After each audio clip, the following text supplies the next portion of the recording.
All right, Alice, this Hall of Fame deal, I can't take it anymore.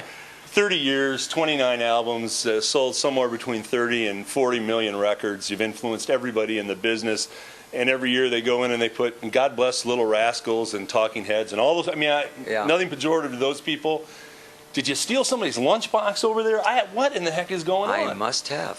You know, I honestly don't have any idea. I see people going into the Hall of Fame and I'm going, those people actually go to our shows and worship us at those shows.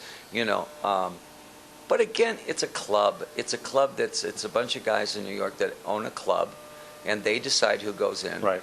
And it doesn't necessarily follow a certain pattern, I guess.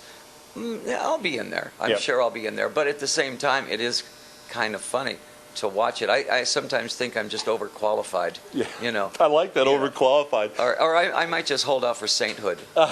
You know, I don't. Well, your buddy Groucho said he'd never want to be a member of a club, but it actually want him as a member. Well, so. in all reality, if you think about it, it's much more rock and roll to be thrown out of the Hall of Fame. Yeah, it's very cool. That is correct. Mean, once you get thrown out of the Hall of Fame, that's rock. Okay. He's too bad for the Hall of Fame. Well, so we got to talk about Dirty Diamonds. I tell you, it's a fantastic CD. Thank you. I want to ask you how you do this because, you know, a lot of people that have been around in the rock genre and they do their shows, it becomes an oldies show and it gets tired and it doesn't have energy.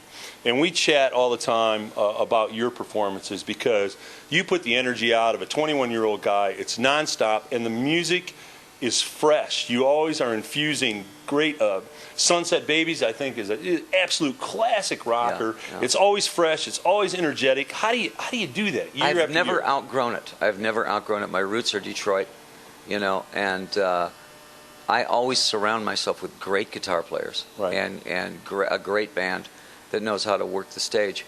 And then I give them material they can really work with. But on this last two albums, what I did was I kind of looked around and said, why don't we feature the band? Let's not make the producer of the album the star. Let's let the band be the band. So you write a brand new song like Sunset Babies or A Woman of Mass Distraction or Dirty Diamonds or Steal That Car and say, I want the band to play this live in the studio in a room about this size. Right. No overdubs. I just want the band to play. And then, of course, at the end of that, we're so drunk on technology, what you want to do is go in there and say, well, let's fix that bass, and I think we can make that guitar. I said, no, that's what a band sounds like. Right. It's not perfect. It's not Steely Dan. It's not Supertramp. I want our band to sound like a great garage band.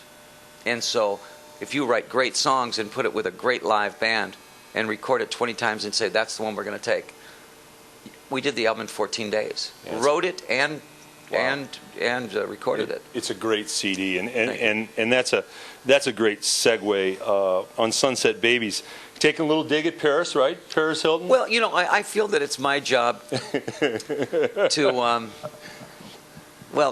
at least eliminate one diva per show. You know? I like it. It's just there's been the ongoing war between pop and rock for so long, right? And who doesn't want to see that Chihuahua rip her throat out? I mean, come on. I'm with you with it. Hey, with Britney, we're planning something for Britney for the next show, and I like Britney Spears. Right, I'm with you. It's not Britney Spears. It's the image. It honestly isn't Britney. Right. It's what she represents. Sure. And it's not Paris. It's just the fact that when you're on every cover of every magazine, saying the silliest things, being that person, you know you're going to get satirized. Right. I mean, I would hope that somebody would satirize me. Right. You know, I look forward to that when people do a satire on me. Absolutely. So she knows it's coming, you know, and everybody's fair game. If you're in the rock and roll business or in show business, you better have thick skin because somebody's going to have fun with you. Very cool. You know? And Coop, I saw an interview not that long ago where Bob Dylan called you. I thought it was very cool. He called you the most underrated songwriter in the history of rock and roll. And, talk about that a little bit. I've heard of him. That's that guy with I think he's going to make funny hair and he's had a couple of records silly little lyrics. Yeah. Well, I mean, of course that comes as there's 2 or 3 compliments I've gotten in my life that I really treasure. One was that one, Bob Dylan talking about my lyrics, because I figured that Bob Dylan never even knew I was alive. Right. You know. For sure. But yet he knows Only Women Bleed, and he knows those songs. That was in Rolling Stone magazine. Yes. The other one was Groucho Marx saying that our show was the last hope for vaudeville. I thought that was a great compliment. And the other one was Tiger Woods saying he wouldn't give me two aside. When Tiger Woods says, I wouldn't give Alice two aside, I went, yeah. Of course, he could give me a lot more than that aside. He'd kill you beat all those guys up in the rock and jock stuff, Coop. Well, I mean, I just play more. I'm more obsessive than everybody else. You're kicking derriere in that way. We got to close out on a little sports deal here. You know your Tigers are doing great. My boys. Yeah, the Mud Hens are doing their thing here in Toledo, going to win another Governor's Cup, I think. But out in Arizona, you got something cooking in the desert. I think the Cardinals are legit this year, and I think they're going to be a playoff team. Everybody's sitting here going, what? Yeah, I think they're legit. There's a joke in Phoenix that I had 2 tickets for the Cardinals. Right. And I went into a 7-Eleven. I left the car unlocked. And I came back out, and there were 4 tickets when I got back. I like it. The other one, of course, is if you get there early enough, sometimes they let you play.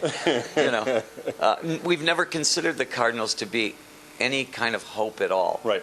This year, yeah. I think you got something going. We got something going there, and if they have the will to win it, right. I think teams get into a habit of losing. Absolutely. It's a mindset. If you get into a close game, right. certain teams will always win those close games because they're in a habit of winning those close games. The Cardinals, if they get in a close game, they'll always be on this side of it. Yep. This year, they may be over that. Well, it becomes a self-fulfilling prophecy, Coop. They go into it thinking, what bad is going to happen to us today? And they let it happen. The minute you open that door, we're going to close out with your Lions, because I know you're in My Detroit. Lions I'm always hopeful every year. Well, they got this new coach, Rod Marinelli, and I want to tell you what, he's an ex-Marine. Okay. He's a hard hat and lunch pail son of a gun. They're going to have discipline. Good. They're going to work hard. They've got skilled people, so your Lions, they've always had these incredible receivers. Yeah. They've always been loaded with receivers. Right. They've always had a quarterback that was 7 feet tall. They can see everybody. There's a guy. And they can't make it all work together. It's really frustrating, but I will always be a Lions fan. Well, you always make it work for us, Mr. Cooper. We greatly appreciate your time. We thank you so much for coming to Toledo, and the Lucas County Commissioners proclaim you a rock legend. Thank you. That's really nice. Which you already know. And I want you to know that I would trade this. If Michigan just beats Notre Dame. That's all I care about. Alice, you're not supposed to say that. Alice, thanks so much for being on the BCSN network. Thank you and thank you for your time. Thank you.